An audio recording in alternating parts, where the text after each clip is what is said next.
right, folks, let's start out with my favorite June winter Kebari. This one is weighted.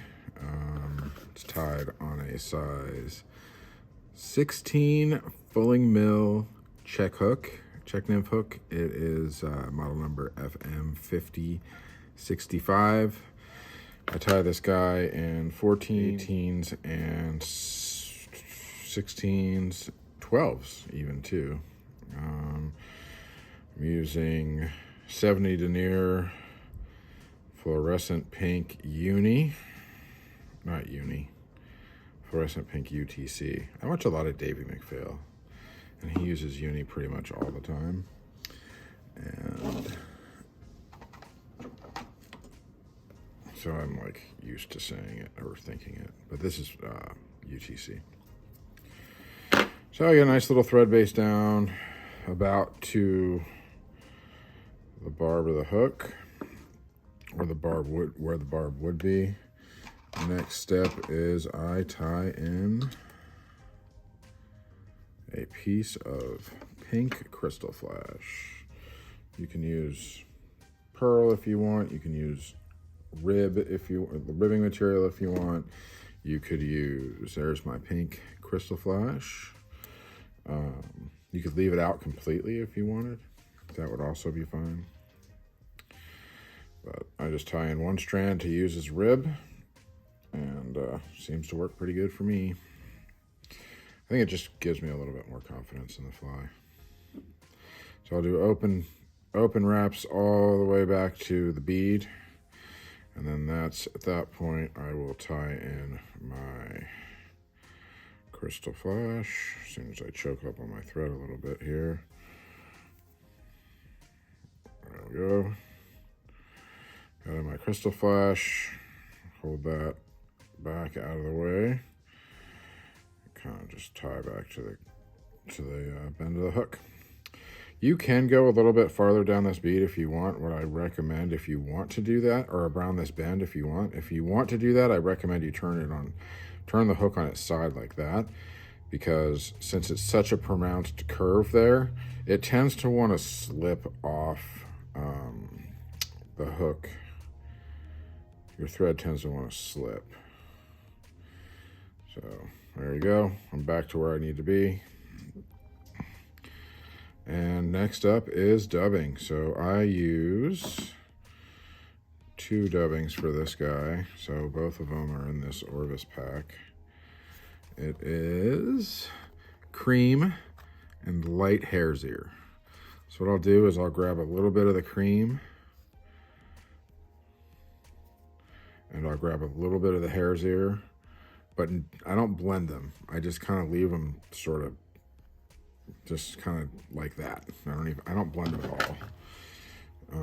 And the reason I don't is it gives a nice little kind of mottled look to the body of the fly. So yeah. All right, so once I've got a pretty decent little dubbing loop on there, I just kind of go through and I just start to build a body. Now the body I'm looking for here has a pretty decent amount of kind of hump in the middle. I think the idea when I was tying this was that I kind of wanted it to look like a scud a little bit. Freshwater shrimp. And that that shape, I don't know, the shape is appealing to me. I think it's a good shape. I think fish like the shape. I mean, I could be wrong, but there we go. A little bit of this, a little bit more, just to kind of get that thing just a little bit more of a pronounced hump in the middle there. Dubbing, you just always want to take your time. It seems like with dubbing, the longer you take and the less you put on, the better your fly comes out, or at least for me, anyway. So now I've got that nice little hump in there. You can kind of see it. I am going to rib my flash. So what I'll do is I'll take a couple turns at the back, 2, 3, however many. It kind of forms a nice little a little tag there, a little reflective tag, and then I will just go through and rib the fly. I will usually put in between 4 and 5 turns of this. I'm kind of working around the camera here, so it's a little bit more difficult for me to tie it than normal. Bear with me. So now I've got all that in.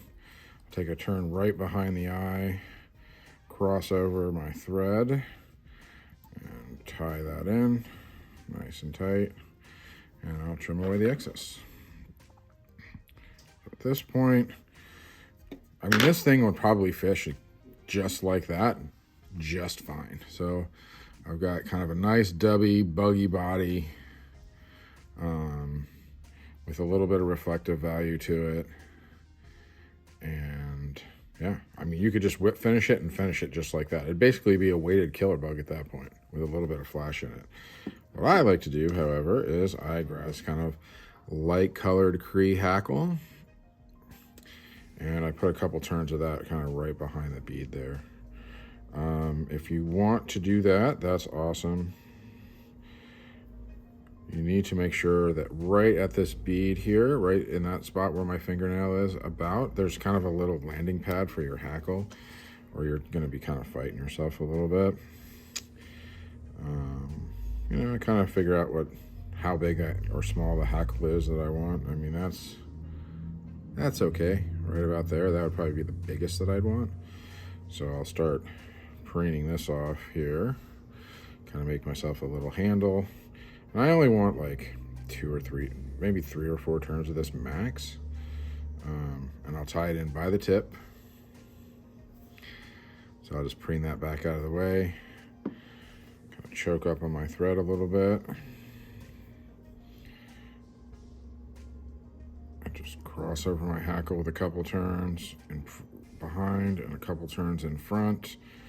And that is tied in. So now I'll just trim off. I usually rotate my vise so I can kind of see what I'm doing. Trim off the excess, the tip there. Now when I go to palmer this, I kind of want to stroke it back a little bit. Oh, and what you don't want to do is pull your feather out. That is like not usually the best way to do that. That's all right. So I'll just go back through, and what I'll do now is I kind of form that little guy right there. That's where it broke. And then I'll just cut it off like right there and just tie it in again. It's not the end of the world. 1, 2, 3. Clearly it wasn't secure enough last time. 1, 2, 3. I'm gonna put like 4 wraps over at that time. And now I'll cut away a little bit of fluff there. And now I'm going to preen the hackle. So when you're doing this, you just want to kind of go around, obviously, but you definitely want to get in there and kind of stroke back some of these fibers as you're going, so you can kind of have that nice cup shape going back. I've got another one in there, another nice turn in there, one more turn. And now I'm onto my stem. I've got that nice cup shape. Cross over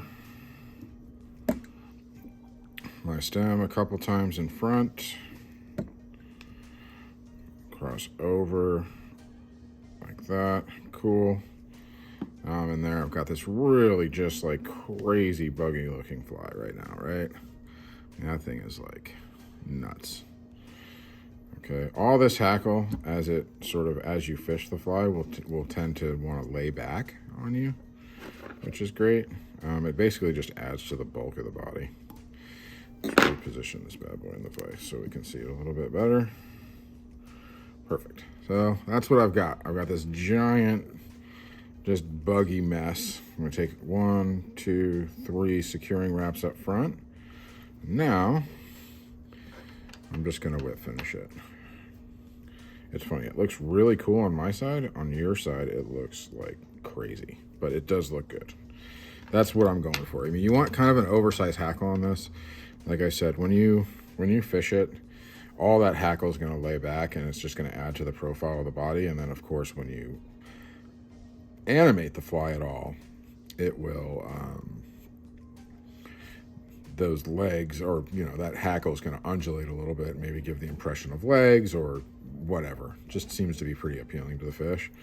So whip finish, I don't use glue that much, so I'll do 2 3-turn whip finishes. So 1, 2, 3, go 4 on that one, and then tighten up by holding onto there, and then I'll go 1, 2, 3, 4, and that gives you a nice little collared hotspot. It also kind of alleviates kind of the need to use glue, which is great. And I'll go in and trim away the excess, and that is it. I mean, that's the fly in a nutshell. It's just a winged June Kebari, basically, or not winged, weighted June Kebari. And it's, you know, it's got a pretty fair amount of hackle in it. And like I said, once you get that stuff on the water, it tends to lay back pretty good. But man, it's got, that thing has just got all sorts of profile to it, and the fish seem to really like it. There's a picture of a big old rainbow in the intro that I caught like a couple weeks ago, and it was on this fly. So I hope you enjoyed it. Like and subscribe if you'd like, and thanks for watching. See ya.